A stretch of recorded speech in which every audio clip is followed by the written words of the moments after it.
Türkiyə 6 fevral 2023 zəlzələsi əslin fəlakətinin qurbanlarının xatirəsini yad edir.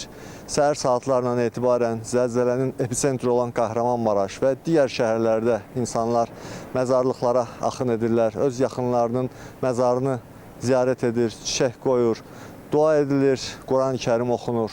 Bir tərəfdən Türkiyə 53.700-dən artıq zəlzələ qurbanının xatirəsini yad edir. Digər tərəfdən də zəlzələnin açdığı yaraları sarmağa çalışır. Bu ilki tədbirlər, anım mərasimləri Türkiyənin gücünə bax şüarı altında keçirilir və bununla məqsəd ötən 3 il ərzində zəlzələnin fəsadlarının aradan qaldırılması ilə bağlı görülən işlərə nəzər salmaqdır.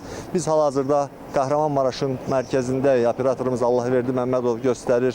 Bir tərəfdən yeni müasir binalar qısa müddət ərzində tikilib, istifadəyə verilib. Zəlzələdən dərhal sonra Türkiyə hökuməti 453 min mənzilin qısa müddət ərzində tikilib istifadəyə verəcəyini bildirmişdi. Bununla zəlzələ nəticəsində evsiz qalan insanların böyük əksəriyyətinin mənzillə təmin edilməsi hədəflənirdi. Bugün artıq məlumat verilir ki, 455 mindən artıq mənzil tikilib istifadəyə verilib. Digər tərəfdən tikinti prosesi davam edir.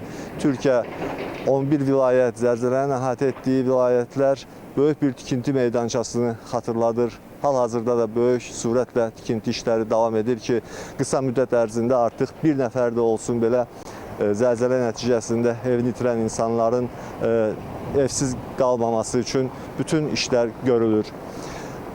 Türkiyə Prezident Administrasiyasının Kommunikasiya İdarəsi nəcib bir təşəbbüslə çıxış etdi. Zəlzələ nəticəsində zəlzələdən sonra Türkiyəyə ziyarət edən xarici jurnalistləri yenidən Türkiyəyə dəvət etdilər və həmin xarici ölkələrdən gələn jurnalistlər 3 il sonra burada görülən işləri öz gözləri ilə gördülər və bugün Türkiyədəki qəzetlərin manşetlərində görürük.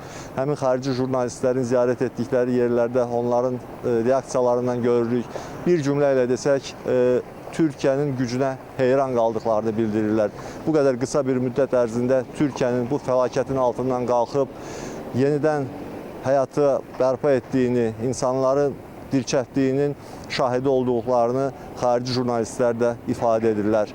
Tədbirlər davam edir, anım mərasimləri davam edir və biz gün boyu bu mərasimlər haqqında ictimaiyyətimizi məlumatlandırmağa davam edəcəyik. Söz yenidən sizdədir.